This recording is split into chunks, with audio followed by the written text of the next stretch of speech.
내가 주인 삼아 모든 것 내려놓고 내 주 되신 주 앞에 나가 내가 사랑했던 모든 것 내려놓고 주님만 사랑해. 내가 주인 삼은 모든 것 내려놓고 내 주 되신 주 앞에 나가 내가 사랑했던 모든 것 내려놓고 주님만 사랑해. 주 사랑 거친 풍랑에도 깊은 바다처럼 나를 잠잠케 해. 주 사랑 내 영혼의 반석 그 사랑 위에 서리.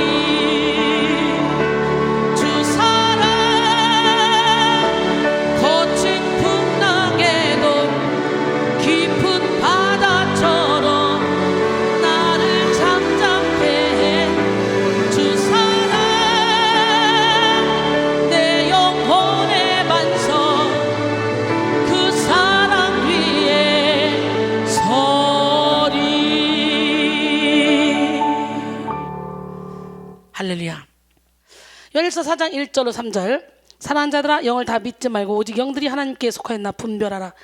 많은 거짓 선자가 세상에 나왔습니다. 이로써 너희가 하나님의 영을 알지니 곧 예수 그리스도께서 육체로 오신 것을 시인하는 영마다 하나님께 속한 것이요 예수를 시인하지 아니하는 영마다 하나님께 속한 것이 아니니 이것이 곧 적그리스도의 영이니라. 오리라 한 말을 너희가 들었거니와 지금 벌써 세상에 있느니라. 기도의 혁명 네 번째 시간, 기도와 영분별이라는 제목으로 함께 은혜를 나누기를 원합니다. 영분별은 기도의 생명입니다. 어떤 은사보다도 우리는 영분별의 은사를 받아야 이것이 내 생각인지 사탄으로부터 온 건지 하나님이 주신 건지 분별할 수가 있습니다. 분별에 실패한 기도는 영혼을 살리는 것이 아니라 영혼을 죽일 수 있기 때문에 반드시 우리는 영분별을 해야 돼요. 사실 기도는 거의 모든 종교에서 볼 수 있는 것입니다. 불교, 이슬람교 등등 대다수의 종교에서 기도는 종교 생활의 가장 기본적인 행동 가운데 하나죠. 종교마다 기도에 대한 개념은 다 다르더라도 기도는 그 종교를 지탱하는 힘이자 원천이 됩니다. 그래서 각 종교마다 기도에 열정적인 자세를 취합니다. 목욕 재개를 하고 깨끗한 마음을 가져서 기도의 효험을 높이려 하고 또 육식을 자제하고 쾌락 생활을 절제하면서 기도에 정성을 다하기도 합니다. 이슬람의 무슬림은 하루에 5번씩 메카를 향하여 절을 하고 기도합니다. 우리가 전 세계를 다니다 보면 공항에서 돗자리를 펴고 갑자기 막 기도하는 사람들을 볼 수 있을 거예요. 예, 기도의 열정으로만 따지면 웬만한 기독교 성도들과는 비교도 할 수 없을 정도로 열심히 기도하는 타종교인들이 너무도 많이 있습니다. 그러나 기도에서 중요한 것은 부피가 아니라 질이며 속도가 아니라 방향입니다. 아무리 많이 기도하고 열심히 기도해도 하나님이 들으시는 기도가 아니면 아무 소용이 없어요. 우리는 꽹과리일 뿐이에요. 오히려 악한 영에게 미혹되어 하는 기도는 멸망의 길을 자초하게 됩니다. 어떤 분이 영적으로 심각해서 왔어요. 기도를 해주는데 막 방언을 한다고 막 이러고 있어요. 그래서 이건 방언이 아니라 뱀이 갖다 주는 거다. 이거 잘못된 방언이다. 아, 무슨 소리예요? 우리 목사님이 방언이라고 했는데 이거 언제부터 했냐? 고등학교 2학년 때부터 했는데요. 그 청년이 30 몇 살 때 나를 만났으니까 고등학교 2학년 때부터 10년이 넘도록 계속 그런 방언을 하다가 귀신을 확 끌어들여서 저를 만났을 때는 만신창이가 돼 있었어요. 그래서 이걸 예수 이름으로 다 몰아냈는데 여러분, 분별하지 못하면 오히려 기도를 안 하니만 못해. 그러므로 우리는 영분별력을 가지고 기도해야 됩니다. 그리스도인들에게 있어서 열심보다 먼저 구해야 할 덕목은 바로 분별입니다. 기도할 때 나를 인도하는 영이 하나님의 영인지 아니면 악한 영인지 아니면 내 생각인지 분별할 줄 아는 지혜가 필요한데요. 기도하기 전에 자기 자신을 분별하고 기도하면서 영들을 분별하며 기도한 후에는 기도의 결과를 분별해야 됩니다. 이 시간 여러분 모두가 정확한 영분별력을 받아서 기도의 혁명을 이루시기를 소원합니다.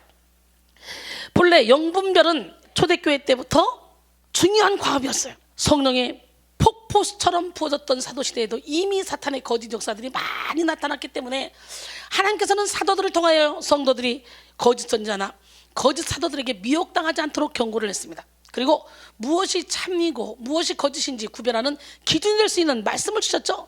그리고 사도들은 그 말씀을 붙잡고 기준을 했어요. 유다서 1장 3절로 4절, 사랑하는 자들아, 우리가 일반으로 받은 구원에 관하여 내가 너희에게 편지하려는 생각이 간절하던 차에 성도에게 단번에 주신 믿음의 도를 위하여 힘써 싸우라는 편지로 너희를 권하여 할 필요를 느꼈더니 이는 가만히 들어온 사람 몇이 있습니다. 그들은 옛적부터 이 판결을 받기로 미리 기록된 자니 경건하지 아니하여 우리 하나님의 은혜의 도리를 방탕한 것으로 바꾸고 홀로 하나이신 주제 곧 우리 주 예수 그리스도를 부인하는 자니라 그랬어요. 초대교회 시대의 대표적인 이단 사상은 크게 가현설, 영지주의, 말시온주의, 몬타누스주의 이 네 가지를 들 수가 있는데요. 먼저 가현설은 예수님의 성육신이 실제로 이루어진 것이 아니라 단지 외형적으로 그렇게 보인 것에 불과하다고 주장하는 이단 사상입니다. 추후 1세기 말에 이미 물질은 그 자체가 악하다는 생각이 기독교 사상에 들어와서 가현설로 나타냈는데요. 이런 사상은 특별히 소아시아 지방에서 성행했습니다. 사도 요한은 자신의 서신을 통해 하나님의 말씀이 육신이 되셨다고 요한복음 1장 14절에 말씀을 강조하므로 가현설을 정면으로 반박했습니다. 둘째로 영지주의는 지식을 뜻하는 그리스어인 그노시스에서 파생된 것으로 초대 기독교의 발전에서 가장 광범위한 영향력을 끼친 이단 사상입니다. 영지주의는요, 영만 선하고 육은 악하다는 생각 아래서 지식을 강조하고 기독교를 자신들이 추구하는 진정한 지식에 도달하는 길로서 이해합니다. 셋째로 말시온주의는 구약의 하나님과 신약의 하나님은 서로 다른 존재라는 개념을 최초로 이론화시켰어요. 그래서 말시온은 성부는 신약의 하나님, 이 성부는 오직 선한 영적 세계를 창조한 선한 신이고, 여호와 구약의 하나님, 이 여호와는 악하고 더러운 물질 세계를 창조한 악한 신이라고 주장합니다. 넷째로 몬타누스주의는요, 지나치게 지적인 면을 강조한 영지주의와 상대적으로 지나치게 또 영감적인 측면을 강조했습니다.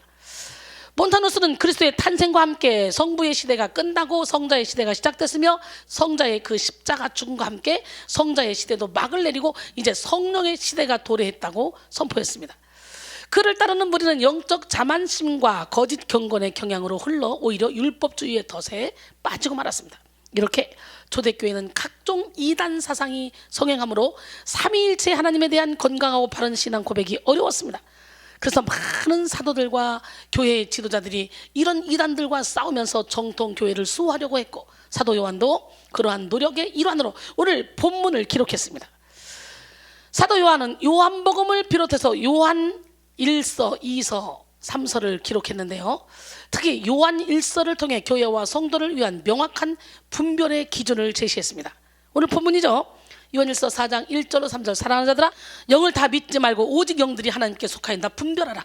많은 거짓 선자가 세상에 나왔습니다.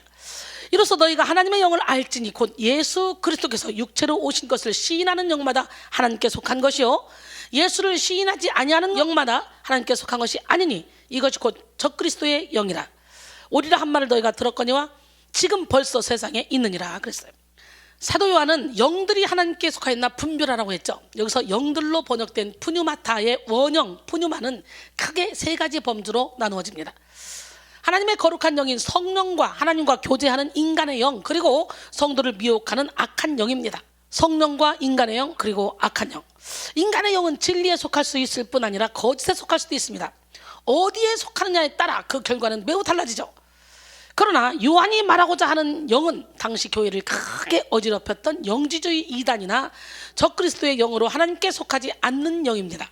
사도 요한은 적그리스도의 영의 존재가 지금 벌써 세상에 있다고 밝히면서 영분별의 중요성을 드러냈습니다.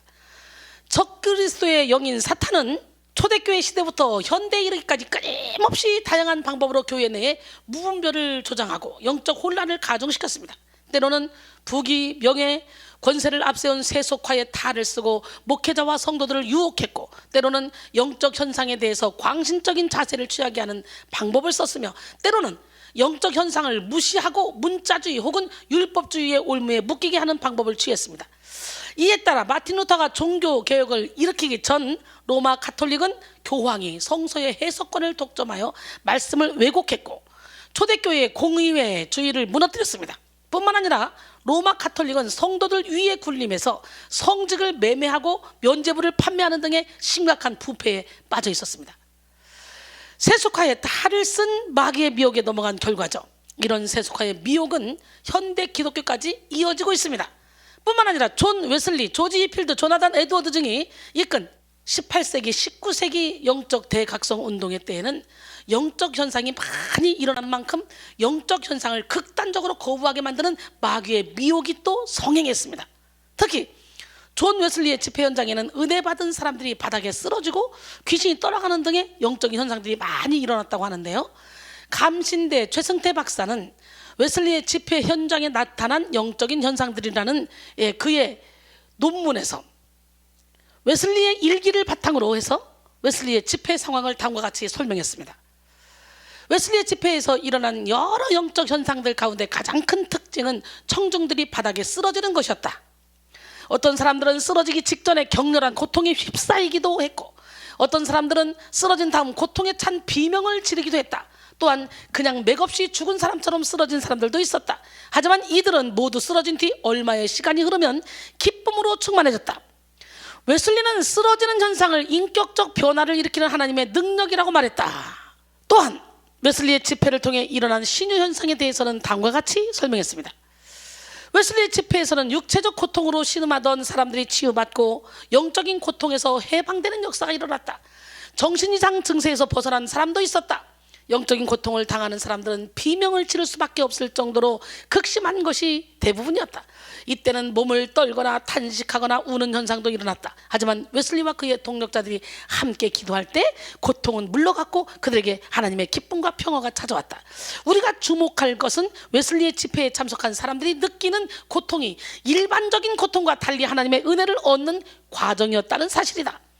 평소에 멀쩡하던 사람이 웨슬리의 설교를 듣는 중에 갑자기 울면서 혹은 몸을 떨면서 고통을 호소하게 되지만 얼마 후 한 번도 맛보지 못했던 하나님의 위로와 능력을 얻었다. 이 웨슬리 일기를 입각해서 쓴 얘기인데 어때요? 우리 사역하고 똑같지 않아요? 제가 초창기 사역할 때 그리고 계속 사역해오면서 이런 웨슬리가 집회할 때 일어났던 현상들이 그대로 일어났잖아요. 근데 요즘의 은사 폐지론자들은 이걸 믿지 않죠. 여러분, 가시게 옷을 다 벗으시고 가면을 벗으시고 하나님이 마음껏 여러분을 통해 일하실 수 있도록 여러분 자신을 하나님께 내어드리기를 원합니다. 그런데 웨슬리 당시에 많은 보수주의자들은요, 웨슬리의 사역을 비난했어요. 특히 영국 국교회는 웨슬리의 이 복음 전도를 반대했을 뿐 아니라 방해까지 했어요. 어때요? 영적인 사역을 하려면 요즘도 방해꾼들이 있죠. 영국 국교회의 목회자들은 당시 철학적이고 고상한 설교를 주로 했고 고고한 분위기를 좋아했습니다. 따라서 그들은 웨슬리가 5개 집회를 하는 것도 못마땅했지만 그의 집회에서 일어나는 영적 현상들에 찬성할 수가 없었습니다. 그래서 웨슬리의 집회를 반대하는 사람들은 웨슬리의 집회 시에 일어나는 영적 현상들을 사기나 기만이라고 공격했습니다. 그때마다 웨슬리는 그들을 집회 현장에 참여시켰고 하나님께서 직접 그들에게 영적 현상들이 술수가 아님을 깨닫게 해주셨습니다. 반대하는 이들 가운데는 악령에 사로잡힌 자들도 있었는데요, 웨슬리가 기도했을 때 이들 역시 하나님의 능력으로 악령의 사슬에서 자유케 되었습니다. 특히 웨슬리와 함께 사역했던 조지 휘필드도 처음에는 웨슬리 집회에서 일어난 영적인 현상들에 대해 부정적인 생각을 갖고 있었어요. 이 때문에 휘필드는 웨슬리와 논쟁도 했습니다. 하지만 휘필드가 설교할 때도 똑같은 영적 현상이 일어났어. 막 휘필드 근처 오니까 4명이 막 쓰러지는 현상이 일어난 거야. 그는 더 이상 반대하지 않았고 오히려 웨슬리와 함께 적극적인 자세를 갖게 되었다 그래요. 한편 조지 휘필드는 1740년 가을에 미국 뉴 잉글랜드 지방을 73일 동안 1300km를 여행하면서 130회에 걸쳐서 설교를 했습니다. 휘필드가 1740년 10월 7일부터 4일간 조나단 에드워즈가 목회하던 노샘프턴에 머물면서 설교를 하는 동안 노샘프턴은 옛날 1734년에서 5년대에 일어났던 그 부흥과 같은 은혜의 물결이 휩싸이게 되었습니다. 그러나 이 과정에서 지나친 열광주의로 인해 오히려 부흥에 찬물을 끼얹고 반부흥주의 노선에 있는 사람들의 입장을 강화시켜주는 사건이 생겨나게 되었다 그래요. 이런 열광주의를 부추긴 대표적 인물은 예일대 출신의 제임스 데이번포트였습니다. 그는 1740년에 휘필드의 놀라운 성공 소식에 깊은 열등감을 가지고 교인들을 모아놓고 24시간 연속 집회를 가졌어요. 이어서 여러 지역을 차례로 순회하면서 데이번포트는 목사들에게 자신들의 영적 상태를 확인하며 회심 여부를 판단하라고 외쳤습니다. 그리고 이런 자신의 주장을 받아들이지 않는 목사들에 대해서 공개적으로 회심하지 않았다고 선언하며 회중들로 하여금 이런 목사를 무시하게 하고 교회에서 분리되어 나올 것을 촉구했습니다. 이것이 조나단 에드워즈가 1741년 9월 10일에 예일대 졸업식에서 성령의 역사 분별 방법을 설교하게 된 계기가 되었어요. 에드워즈는 졸업식 설교 본문으로 요한일서 4장 1절을 택하여 그 문제를 정면으로 다루었습니다. 에드워즈는 이 설교에서 부흥 시 발생하는 강력한 체험, 특히 부흥에 대한 열광주의적인 극단으로 인해 초래되는 여러 가지 현상들을 보고 부흥 자체까지 반대하는 것은 잘못된 것임을 밝혔습니다. 그는 이렇게 말했습니다. 어떤 사람들은 비범하고 특별한 일이 일어나면 이상한 곳이라고 섣불리 선입견을 가집니다. 그런 사람들은 난 이런 일은 생전 보도 듣도 못했다고 하면서 새로운 일은 무조건 반대를 하려고 합니다. 하지만 이와 같은 태도는 옳지 않습니다. 왜냐하면 하나님께서 행하시는 새롭고 특이한 역사들이 있을 수 있기 때문입니다. 특히 몸에 특별한 현상이 일어날 때에, 즉 눈물을 펑펑 흘리거나 큰 소리를 지르거나 혹은 실신하는 경우를 보고서 어떤 사람들은 이것이 참된 성령의 역사가 아니라고 주장하기를 좋아합니다. 또 어떤 사람들은 무조건 이것은 성령의 역사다라고 말하는 사람들도 있습니다. 그러나 이런 몸의 특별한 현상만 가지고 오는 성령의 역사인지 아닌지 단정적으로 말할 수는 없습니다. 우리 인간의 몸과 마음은 밀접한 상관관계를 가지고 있어서 몸이 마음에 영향을 미치기도 하고 마음이 몸에 영향을 미치기도 합니다. 우리는 일상생활 속에서 너무 슬픈 소식을 접하거나 아니면 너무 기쁜 소식을 듣고서 실신하는 사람들을 볼 수가 있어요. 마찬가지로 큰 영적 체험을 할 때에 몸에도 영향을 미친다는 것은 자연스러운 것입니다. 예를 들어 지옥에 대한 인식이 생긴 사람이 공포에 잠기고 비참함에 울부짖으면서 하나님의 은혜를 구하는 그런 현상이 나타날 수 있는 거예요. 빌립보의 간수는 극도의 고민과 경악으로 떨면서 바울과 실라 앞에 나와 엎드렸습니다. 점치는 귀신 들린 영인을 고쳐줬더니 점쳐서 이익을 얻는 사람들이 고발을 해가지고 억울하게 두면서 실컷 두들겨 맞고 착고에 갇혀서 깊은 옥에 가둬뒀죠. 근데 거기서 바울과 실라가 뭐합니까? 사도행전 16장 25절로 32절, 한밤중에 바울과 실라가 기도하고 하나님을 찬송하며 죄수들이 듣더라. 지금 거기서 찬송하고 기도하겠어요? 그렇게 고통스럽고 아프고 또 억울하게 누명을 써서 감방까지 갔는데, 그러니 바울과 실라의 몸은 묶을 수 있었지만 그들의 영혼은 묶을 수 없었어. 우리의 시민권은 하늘에 있습니다. 이에 갑자기 큰 지진이 나서 옥터가 움직이고 문이 다 열리며 모든 사람의 메인 것이 다 벗어진지라.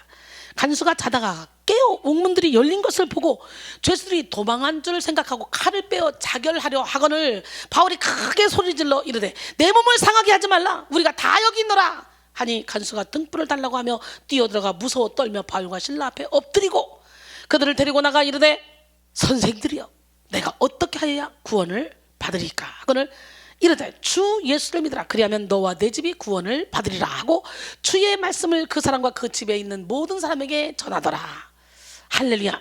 이렇게 영적 대각성 부흥의 주역들은 영적 현상에 일방적인 반감을 표하는 사람들과 싸우며 성경적인 영성 운동을 이어왔습니다. 그런데 20세기에 왕성하게 퍼졌던 오순절 운동에서는 무분별하게 영적인 현상을 수용하는 일도 있었습니다. 미국 캔사스주 토페카시에 있는 베델 성서 신학교 학장이었던 찰스 파람은 약 40여 명의 학생들에게 방언이 성령 세례의 증거라고 강조했습니다. 학생들은 성경의 이적을 믿고 방언을 사모하며 기도했고 1901년 1월 1일 네브라스카에서 온 처녀 선교사 오스만이 방언을 체험함으로 성령 세례의 최초의 증거가 방언이라고 확신하기에 이르렀습니다. 나머지 학생들도 계속해서 기도함으로 방언을 말하기 시작했습니다. 그리고 뜨겁게 전도 활동을 시작하게 되었죠. 그리고 그것이 1901년 1월 1일 미국 캔사스주 토페카시에 있는 베델 성서 신학교 학장이었던 찰스 파람이 집회하던 중에 일어난 건데요. 찰스 파람은 학생들에게 성령 세례에 대한 증거를 성경적으로 논문을 쓰라 했는데 모두가 뭐라 했냐? 성령 세례 받은 증거는 다 방언이다. 근데 여러분, 우리 성결교회는 성령 세례를 받은 증거가 뭡니까? 바로 성결입니다. 성결. 이제 찰스 파람의 영향을 받았던 시무어가 로스앤젤레스의 보니브레 스트리트에서 설교를 했습니다. 그때 사람들이 막 성령을 받고 방언을 말하기 시작했어요. 그러자 수많은 사람들이 모여 그 교회에 마루장이 다 내려앉았다고 합니다. 그래서 넓은 장소가 있는 아주사 거리에 나와서 창고로 쓰였던 집을 빌려서 그곳에서 집회를 했습니다. 온 세계 사람들이 이 집회로 몰려들었어요. 집회에 참석한 사람들은 방언을 말했고 각종 영적 현상을 체험하게 되었습니다. 그리고 이 오순절 운동은 유럽, 남미, 아시아까지 퍼져나가게 되었어요. 우리나라에는 순복음교회가 이 오순절 운동에 물결을 타고 방언에 불을 지폈습니다. 그런데 20세기 오순절 운동은 영적 현상을 무분별하게 수용함으로 영적 혼란을 초래하는 문제가 있었어. 악한 영이 떠나가면서 나타나는 현상도 성령의 역사라고 믿고 지나치게 영적 현상을 탐닉한 것입니다. 뿐만 아니라 찰스 파람과 시무어 등 오순절 운동의 리더들 중 많은 사람들이 서로 비방하고 싸우며 열매 맺는 삶을 살지 못해요. 그것도 문제가 되었어요. 지금 우리가 살고 있는 이 시대는 지금까지 역사 속에 무분별했던 그런 악한 마귀의 활동이 극에 달한 때입니다. 지금 현대 그리스도인은 대다수가 무분별하게 은사를 추구하고 기이한 현상을 탐닉하는 신비주의에 치우쳤던지, 지나친 신비주의에 대한 우려로 인해서 성령의 은사나 치유에 대해서 아예 반감을 나타내는 은사 중지론에 치우쳐 있든지 합니다. 또 많은 성도들이 죽은 믿음을 가지고 형식적인 기도 생활을 하면서도 자신의 영적 상태를 깨닫지 못하고 자신의 믿음을 자부하며 살아가기도 합니다. 사랑하는 성도 여러분, 오늘 우리는 영분별의 은사를 받고 영분별의 능력을 받아 제대로 분별하며 살아야 됩니다. 무슨 일을 하든지 조직의 배후에, 사건의 배후에, 사람의 배후에, 환경의 배후에 역사하는 영들을 분별하고 마귀를 대적하고 하나님이 기뻐하시는 길로 가야 합니다. 특별히 기도의 혁명을 이루기 위해 우리는 영을 분별해야 됩니다. 빌립보 1장 9절로 11절, 내가 기도하노라 너희 사랑을 지식과 모든 총명으로 점점 더 풍성하게 하사 너희로 지극히 선한 것을 분별하며 또 진실하여 허물 없이 그리스도의 날까지 이루고 예수 그리스도로 말미암아 의의 열매가 가득하여 하나님의 영광과 찬송이 되기를 원하노라 그랬어요.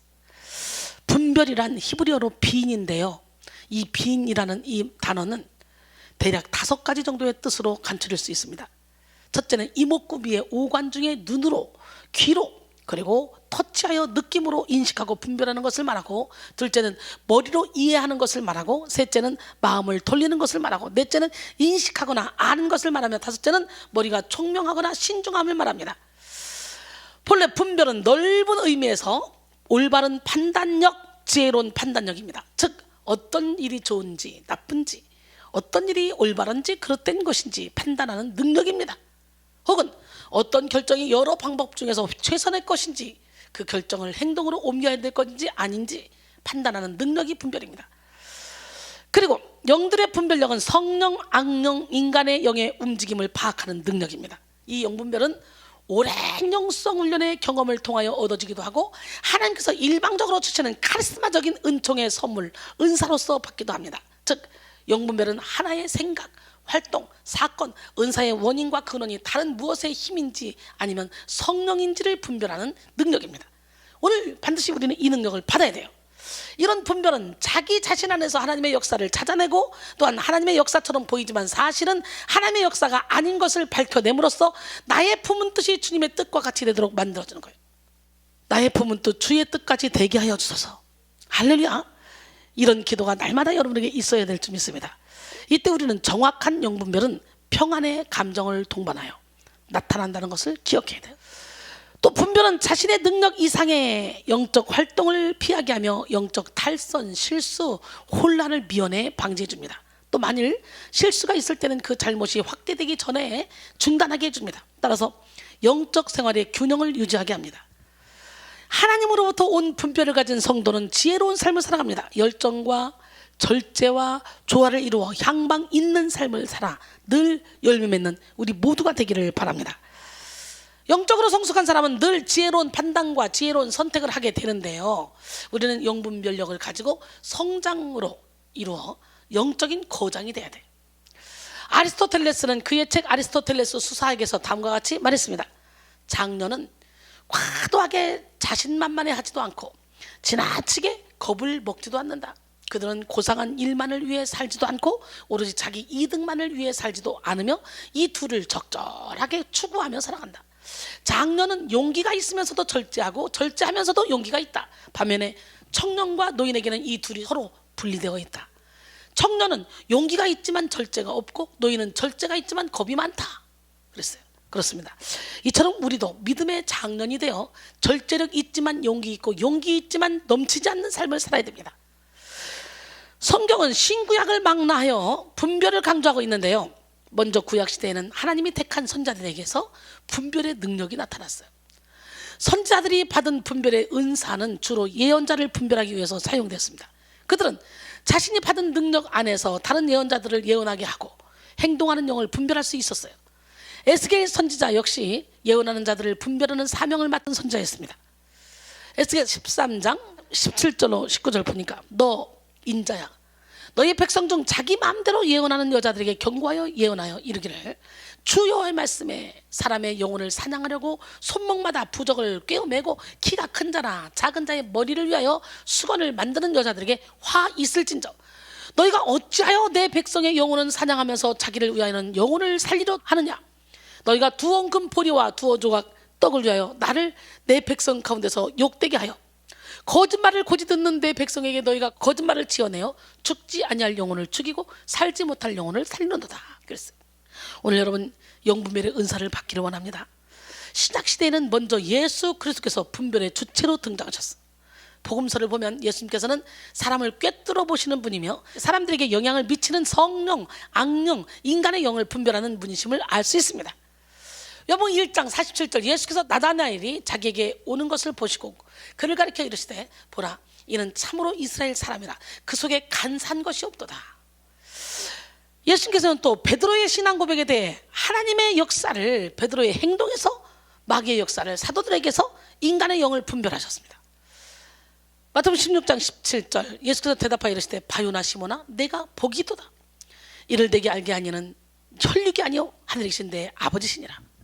마태복음 16장 23절에 보니까 예수께서 돌이키시며 베드로에게 이르시되 사탄아 내 뒤로 물러가라. 너는 나를 넘어지게 하는 자로다.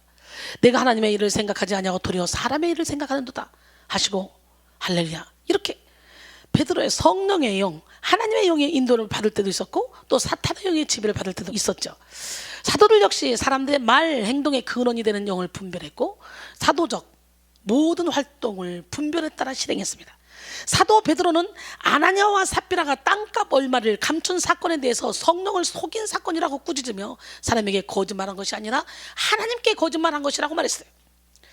사도행전 5장 1절로 5절 아나니아라 하는 사람이 그의 아내 삽비라와 더불어 소유를 팔아 그 값에서 얼마를 감춤에 그 아내도 알더라.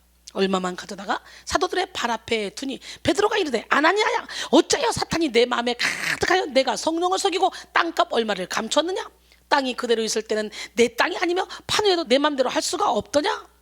어찌하여 이 일을 내 마음에 두었느냐. 사람에게 거짓말한 것이 아니요 하나님께로다. 아나니아가 이 말을 듣고 엎드러져 혼이 떠나니 이 일을 듣는 사람이 다 크게 두려워하더라 그랬어요.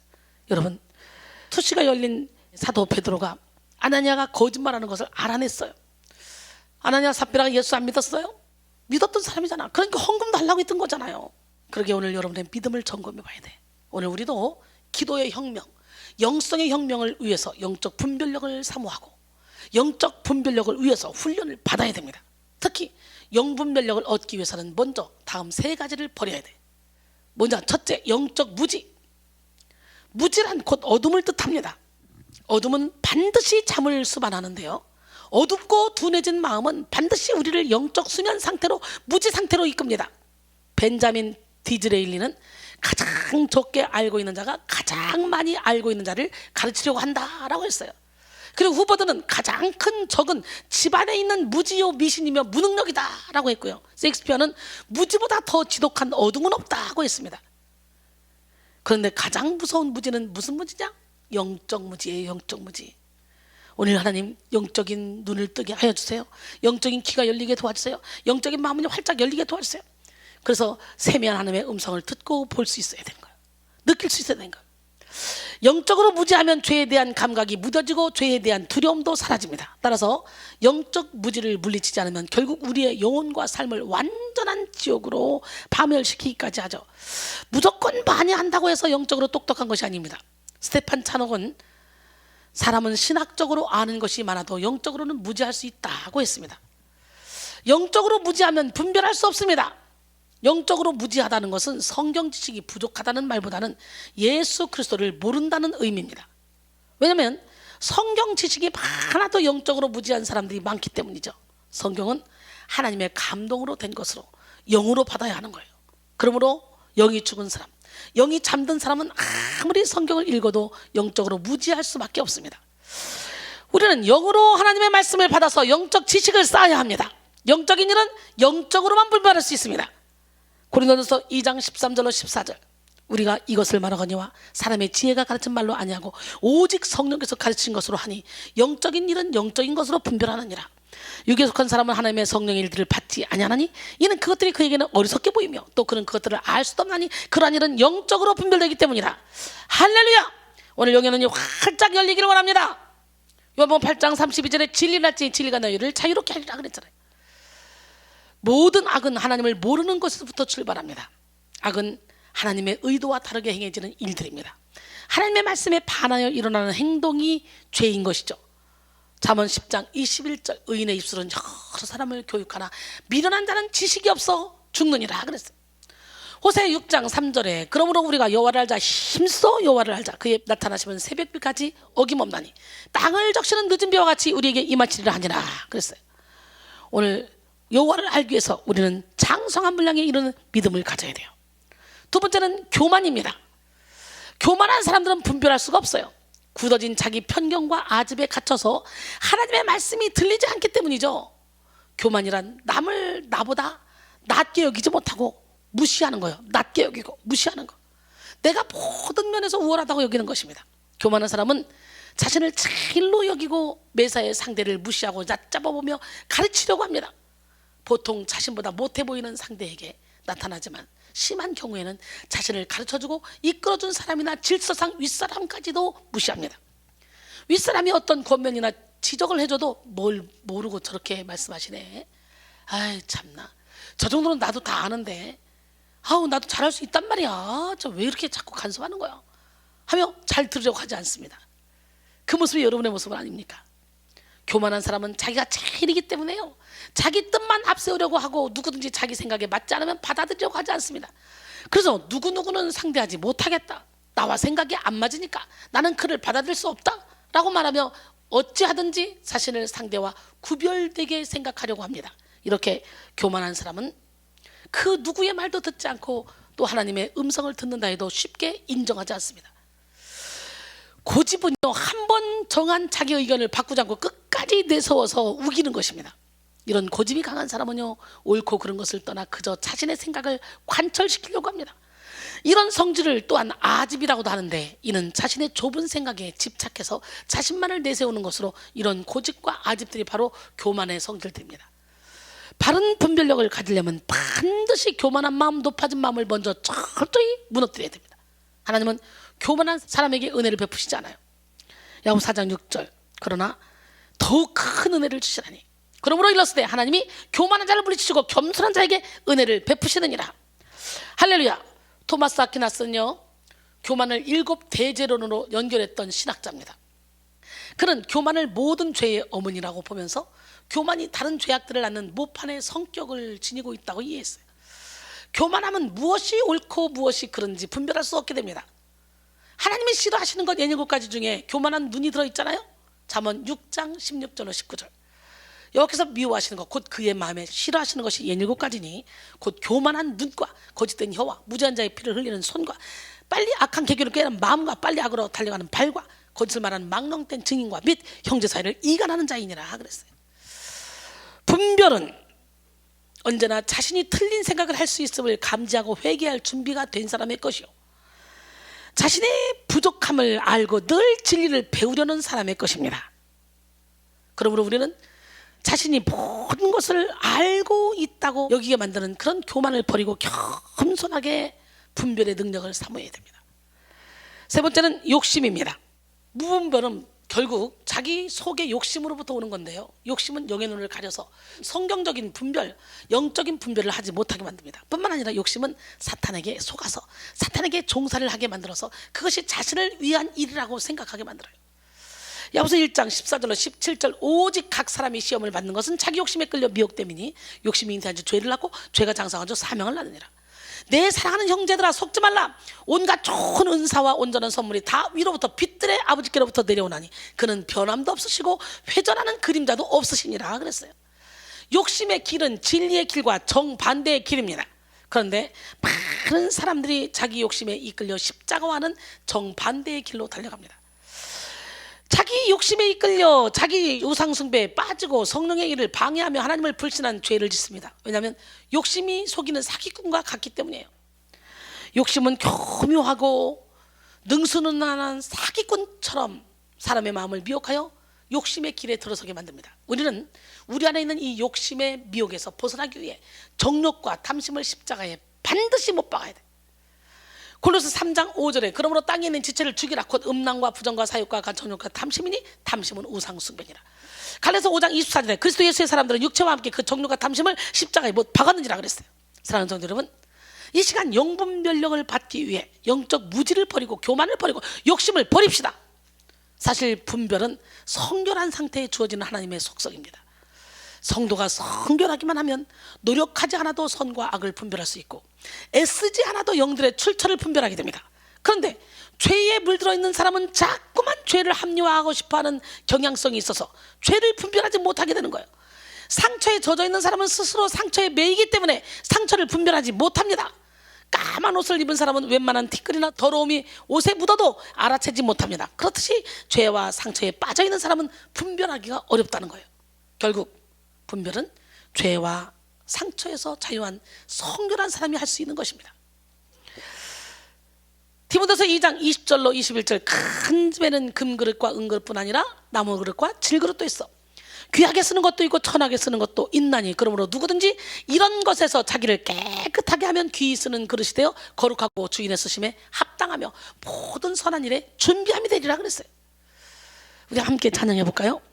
금그릇, 은그릇, 질그릇, 나무그릇 수많은 그릇이 있지만 하나님이 쓰시는 그릇은 어떤 그릇? 깨끗한 그릇. 오늘 여러분 깨끗한 그릇이 되기를 원합니다.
영분별을 위해 영분별의 은사를 구해야 됩니다.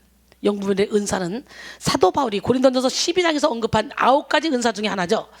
어떤 사람에게는 지식의 말씀을, 어떤 사람은 지혜의 말씀을, 또 어떤 사람은 믿음을, 어떤 사람은 능력 행함을, 어떤 사람은 병 고치는 은사를, 어떤 사람은 예언함을, 어떤 사람은 영들 분별함을, 또 어떤 사람은 각종 방언 말함을, 다른 사람은 방언들 통역함을.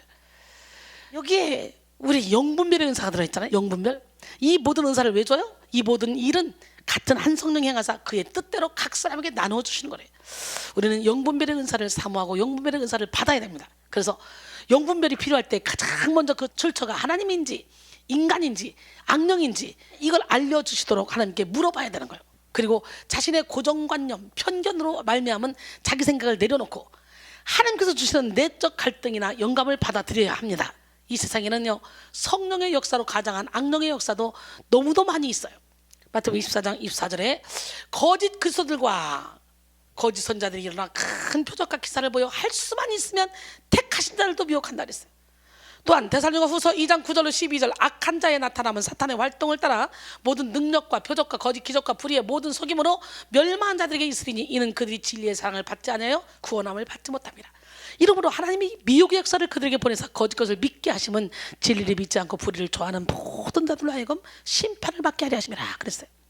영분별을 위해 우리는 눈에 보이는 현상을 쫓을 것이 아니라 말씀 중심의 삶을 살아야 돼요. 성경 66권의 말씀은 모든 분별의 절대 기준이며 절대적인 잣대입니다. 하나님께서 주시는 모든 음성이나 환상의 내용은 반드시 성경적입니다. 계시록 1장 3절 이 예언의 말씀을 읽는 자와 듣는 자와 그 가운데 기록한 것을 지키는 자는 복이 있나니 때가 가까움이라 그랬어요. 고린도전서 4장 6절에 형제들아 내가 너희를 위하여 이 일에 나와 아볼로를 들어서 본을 보였으니 이는 너희로 하여금 기록된 말씀 밖으로 넘어가지 말라 한 것을 우리에게서 배워 서로 대적하여 교만한 마음을 가지지 말게 하려 함이라 그랬어요. 우리가 환상을 보든 꿈을 꾸든 어떤 막 예언이 떠오르든 말씀이 없으면 무조건 과감하게 버려야 돼요. 말씀으로 걸러내야 돼. 존 스토트는 하나님 말씀은 영혼을 거듭나게 한다. 말씀이 우리 죄를 보여주고 그 진리가 우리를 흑암의 나라에서 하나님의 아들의 나라로 인도한다. 계시인 예언의 말씀을 읽는 자와 듣는 자와 그 가운데 기록한 것을 지키는 자는 복이 있나니 때가 가까움이라는 하나님의 말씀을 들려주고 하나님의 뜻을 가르쳐주며 하나님의 길로 인도한다. 어둠 속에서 방황하지 않도록 하는 내 발의 등이고 내 길의 빛이다. 이 말씀이 그리스도를 통해 하나님의 자녀가 되게 한다. 이 진리가 우리가 어떤 존재인지 깨닫게 하고 그리스도께서 무슨 일을 하셨는지 알려준다 라고 말했습니다. 그러나 마귀가 주는 것은 반성경적, 비성경적입니다. 그러므로 성경과 일치하지 않는 어떤 영감이 나온다면 무조건 무시해야 돼요. 분별 기준의 1차적인 내용은 예수 그리스도며 나아가 예수께서 우리에게 주신 복음이라는 점을 명심해야 돼. 그런데 동시에 마귀도 성경 말씀을 인용한다는 사실을 고려해야 합니다. 광야에서 예수님을 시험할 때도 마귀는 성경 말씀을 인용해서 시험했습니다. 마찬가지로 오늘날도 마귀는 성경 말씀을 교묘하게 변질시켜서 우리를 미혹하려고 듭니다. 그러므로 성경을 바르게 균형적으로 깊이 깨달아 알아서 성경을 이용하는 마귀의 미혹에 넘어가지 말아야 돼요. 무엇보다도 성경을 기준으로 삼때 성경이 성령의 감동으로 이루어졌다는 사실을 명심하고 문자적으로 성경을 읽지 마시고 성령의 인도함을 받아서 성령의 조명을 받아서 읽어야 되는 거예요. 하늘을 두루마리 삼고 바다를 먹물 삼아도 이 한없는 하나님의 사랑을 다 기록할 수 없다 그랬잖아요. 그러니까 문자로 따지고 들지 말고 성령의 인도함 따라 이 성경이 압축되어 있던 것이 확 풀려지는 역사가 일어나야 돼요. 성령의 조명을 제대로 받기 위해서는 철저히 나 자신을 비우고 내려놔야 됩니다. 나라는 자아의 힘을 완전히 빼고 성령의 인도함을 받아 말씀을 의지하는 여러분 모두가 되기를 바랍니다.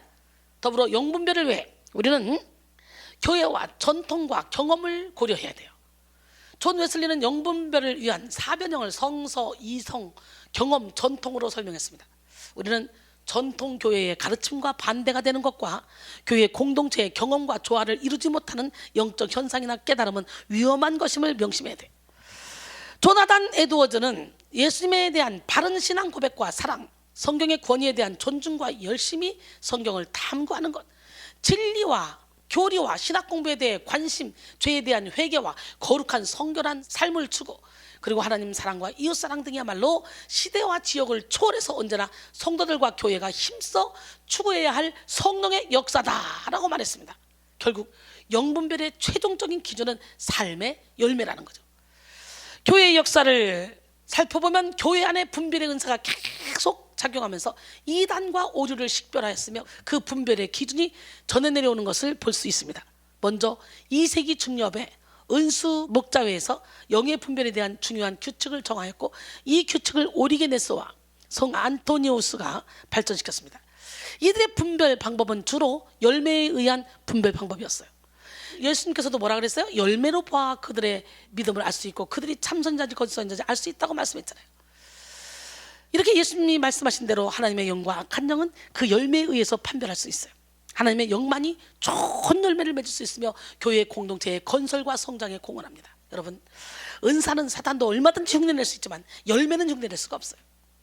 누가복음 6장 43절로 44절, 못된 열매 맺는 좋은 나무가 없고 또 좋은 열매 맺는 못된 나무가 없느니라. 나무는 각각 그 열매로 아나니 가시나무에서 무화과를 또는 찔레에서 포도를 따지 못하느니라 그랬어요. 마태복음 7장 15절로 23절 보니까 거짓 선자들을 삼가라. 양의 옷을 입고 너희에게 나오나 속에는 누략질하는 일이라. 그들의 열매로 그들을 알지니 가시나무에서 포도를 또는 엉겅퀴에서 무화과를 따겠느냐? 이와 같이 좋은 나무마다 아름다운 열매를 맺고 못된 나무가 나쁜 열매를 맺나니 좋은 나무가 나쁜 열매를 맺을 수 없고 못된 나무가 아름다운 열매를 맺을 수 없느니라. 아름다운 열매를 맺지 아니하는 나무마다 찢겨 풀에 던져지느니라. 그러므로 그들의 열매로 그들을 알리라. 나더러 주여 주여 한 자마다 다 천국에 들어갈 것이 아니오 다만 하늘에 계신 내 아버지의 뜻대로 행하는 자라에 들어가리라. 그날에 많은 사람이 나더러 이르되 주여 주여 우리가 주의 이름으로 선지자 노릇하며 주의 이름으로 귀신을 쫓아내며 주의 이름으로 많은 권능을 행하지 아니하나이까 하리니 그때 내가 그들에게 밝히 말하되 내가 너희를 도무지 알지 못하니 불법을 행하는 자들아 내게서 떠나가라 하리라 그랬어요. 마음 안에 사랑, 기쁨, 평화 등을 느낄 때에 그 원천은 성령 하나님이셔요. 갈라디아서 5장 22절로 23절, 오직 성령의 열매는 사랑, 희락, 화평, 인내, 자비, 양선, 충성, 온유, 절제니 이 같은 것을 금지할 법이 없느니라 그랬어요. 에베소 5장 11절로 12절, 너희는 열매 없는 어둠의 일에 참여하지 말고 도리어 책망하라. 그들이 은밀히 행하는 것들은 말하기도 부끄러운 것들이라 그랬어요. 여러분, 우리 주님이 우리 안에 오시면요, 우리 주님이 주시는 음성은 평안 가운데 임하셔. 요한복음 14장 27절에 평안을 너에게 끼치는 곧 나의 평안을 너에게 주노라. 내가 너에게 주는 것은 세상이 주는 것과 같지 아니하니라. 너희는 마음에 근심하지도 말고 또 두려워하지도 말라 그랬어요. 중세의 많은 영성가들은 겸손과 순종을 중요한 분별 기준으로 삼았습니다. 그런 근대에 이르러 성 이냐시오와 십자가의 성 요한이 영의 분별에 대해서 많은 것을 언급했습니다. 결국 교회사에서의 영분별의 대표적인 기준이 뭐냐? 삶의 열매, 겸손과 순종이라고 말할 수가 있습니다. 살전 5장 21절로 22절, 범사에 하려 좋은 것은 취하고 악은 어떤 모양이라도 버리라 그랬어요. 사실 삶에 드러나는 열매를 보면 성령의 표식과 악령의 표식을 쉽게 구분할 수 있는 경우가 많습니다. 아래와 같은 특성들은 하나님의 영이 지니고 있는 일반적인 증거들입니다. 성령의 증거들, 진리, 하나님은 진리 자체이시고 진리 이외의 것은 어떤 것도 영혼에게 감동하실 수 없습니다. 만일 여러분이 계시진리나 교회의 가르침에 혹은 입증된 신학에 역행하는 견해들을 옹호한다면 성령으로부터 말미암은 것이 아니라는 것을 눈치채야 돼요. 두 번째, 신정성과 정신을 밝혀줌. 하나님은 결코 무익하고 경박하고 천박하고 무례한 것들의 원인이 되지 않으십니다. 하나님의 영이 영혼을 움직이실 때는 언제나 신중하고 유익한 것에 한해서만 역사하십니다. 또한 하나님의 역사나 충동의 영향은 어떤 것이든 어둠과 혼돈이 아니라 언제나 정신을 밝혀주고 확신을 심어주는 것입니다. 세 번째, 겸손과 하나님께 대한 신뢰. 영혼이 하나님과 친밀한 사귐을 나눌수록 자신이 아무것도 아니라는 것을 알게 되어 고개를 숙이게 됩니다. 또한 참으로 겸손한 영혼은 스스로 아무 일도 할 수 없다는 것을 인식함으로써 어린아이의 신뢰로 하나님의 권능과 자비에 자신을 내맡기게 됩니다. 철저히 자신에 대해서 절망하고 하나님께 소망을 두게 되는 거예요. 그러므로 영혼은 하나님 안에서만 모든 것을 행할 수 있다는 것을 알게 됩니다. 네 번째, 순수한 지향과 정신의 자유. 성령의 인도를 받는 성숙한 영혼은 하나님의 뜻을 완전히 행함으로써 자신의 이익을 구하지 않고 하나님의 영광만을 추구하게 됩니다. 이렇게 성령의 인도를 받는 영혼은 창조주 하나님 외에 어떠한 피조물에 대해서도, 심지어 하나님에게서 받은 은사에 대해서도 집착하는 마음이 없습니다. 그저 모든 것을 감사하는 마음으로 하나님의 손 아래서 겸손하게 살아갑니다. 그리고 하나님이 원하시는 일이라면 순종을 신속하게 정확하게 이행합니다. 또 자신에게 가장 유익한 것까지도 하나님이 요구하시면 즉시 버릴 준비가 되어 있습니다. 다섯 번째, 의지의 유연성과 가르침에 대한 순종. 성령의 인도를 받는 영혼은 하나님의 부르심이나 뜻을 받아들이려는 의지의 민첩성을 가지므로 영적 안내자의 권고와 의견, 충고를 잘 받아들입니다. 그 다음에 여섯 번째, 그리스도를 본받으려는 마음이 있어요. 성령의 인도를 받는 영혼은 모든 일에서 가능한 한 자신의 생활을 그리스도의 생활에 일치시킴으로써 그리스도를 본받으려는 마음을 가집니다. 여러분 모두가 다 그리스도를 본받는 자가 되기를 원합니다. 일곱 번째, 사심 없는 사랑과 평안. 욕심 없는 사랑은 사도 바울이 참된 사랑에 대하여 언급하고 있는 모든 특징을 의미합니다. 또한 평안은 성령의 증거 중에 중요한 증거입니다.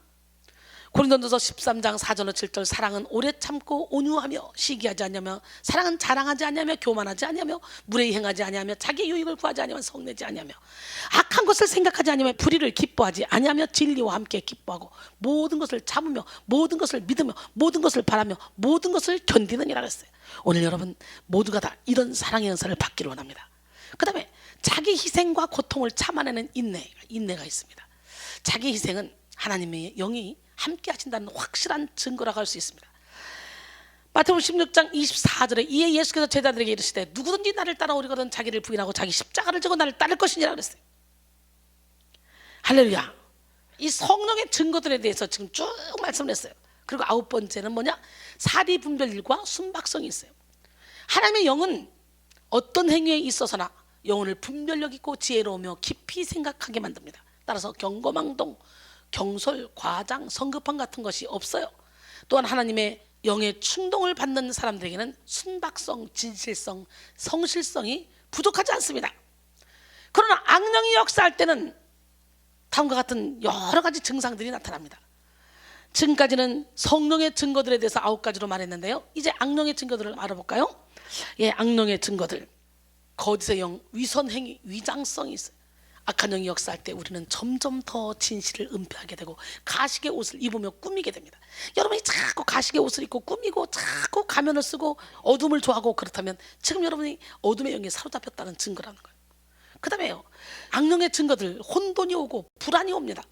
하나님의 영은 평안을 동반하지만 악령은 혼돈과 불안을 동반합니다. 그 다음에 세 번째, 실망, 신뢰심, 결여, 낙심, 지나친 의기소침, 우울증 등이 옵니다. 네 번째, 지나친 자존심과 허영심이 생겨요. 특히 자신이 받은 은사와 신비적인 체험에 대해서 떠벌리는데 열심인 사람은 악령에 의하여 휘둘리고 있다는 사람이라고 볼 수 있어요. 우리가 간증을 해도 정말 도전 주고 자랑이 아니라 사람들에게 이런 일도 있었고 하나님이 이렇게 일했다고 겸손하게 간증을 할 때 사람들도 도전받고 그런 능력을 체험할 수 있는데 이걸 자랑 삼아 떠벌리는 거, 이것은 악령의 역사죠. 다섯 번째, 거짓된 겸손입니다. 여러분, 겸손으로 가장한 교만이 얼마나 많은지 몰라요. 겉으로는 겸손한 척 하는데 속에는 막 교만이 드글드글한 사람 정말 많습니다. 오늘 겸손으로 가장한 교만을 예수 이름으로 몰아내기를 원합니다. 여섯 번째, 불순종과 고집, 완관, 언행. 악한 영의 사주를 받은 사람은 대적하는 그런 마음이 가득해서 순종하기가 쉽지 않아. 일곱 번째, 인내심의 결여와 과격한 분노, 무정한 마음, 무관심이 있습니다. 여덟 번째는 계속적인 경솔한 그런 언행과 신경과민. 대표적으로 항상 극단으로 흐르는 사람, 혹은 자신이 맡은 일을 열심히 하지 않고 게으른 사람도 악한 영의 결박에 묶여있는 사람이라고 할 수가 있습니다. 아홉 번째, 감각적인 위안에 대한 지나친 애착, 특히 기도 생활에 있어서 감각적인 자극만을 추구하는 것은 악령의 미혹을 받은 것입니다. 열 번째로, 억제되지 않은 욕망. 악한 영이 틈탄 사람은요, 만족을 모릅니다. 감사를 몰라요. 오늘 여러분 모두가 다 자족할 줄 아는 은혜가 있기를 원합니다. 결론적으로 사랑하는 여러분, 영분별은 기도의 생명입니다. 오늘 우리는 영분별력을 받아서 자기 자신을 객관적으로 바라보고 자기 죄를 깨달아서 성결한 삶으로 나가야 합니다. 또 영들의 출처를 분별하여 영적인 생활을 영위하되 삶에서 풍성한 성령의 열매를 맺는 삶을 살아야 합니다. 역사적으로 이어져 내려온 세속화의 속임수, 영적 현상에 대한 거부와 선입견의 속임수, 무분별한 은사주의의 속임수 등을 분별하고 균형 있는 영성 생활을 해야 합니다. 이 시간 여러분 모두가 강력하고 성결한 영분별의 능력을 겸비하여 기도의 혁명을 이루고 주님의 뜻을 이루는 삶을 사시기를 주님의 이름으로 축원합니다. 할렐루야. 오늘 여러분이 영분별을 하려면 반드시 내가 주인 삼은 모든 거 내려놔야 돼. 깨지고 부서지고 무너져야 돼. 함께 찬양합니다.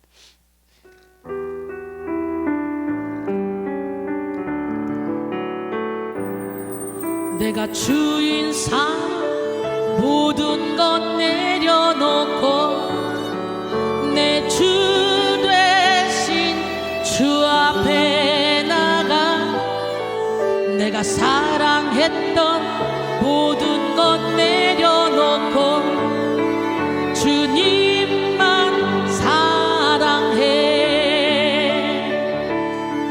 내가 주인 삼은 모든 것 내려놓고 내 주 되신 주 앞에 나가 내가 사랑했던 모든 것 내려놓고 주님만 사랑해. 주 사랑 거친 풍랑에도 깊은 바다처럼 나를 잠잠케 해. 주 사랑 내 영혼의 반석 그 사랑 위에 서리. 주 사랑 거친 풍랑에도 깊은 바다처럼 나를 잠잠케 해. 주 사랑 내 영혼의 반석 그 사랑 위에 서리. 할렐루야. 우리 이번 주는 기도의 혁명 시리즈로 가고 있죠. 오늘 이 시간에 여러분 영분별을 하고 기도를 해야지, 영분별을 하지 못하고 기도를 하면 심각한 일이 벌어져. 악령에 취하게 돼. 더욱더 악령만 키우는 기도가 될 수가 있다는 거지. 그렇기 때문에 철저히 내가 주인 삼은 모든 거 내려놓고 내 욕심으로 기도하지 마시고 하나님 영광을 위해서 기도하는 기적의 주인공들이 다 되기를 원합니다. 부서집시다. 깨집시다. 무너집시다.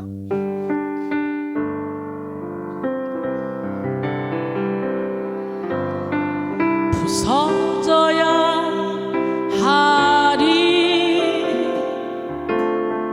부서져야 하리. 무너져야 하리.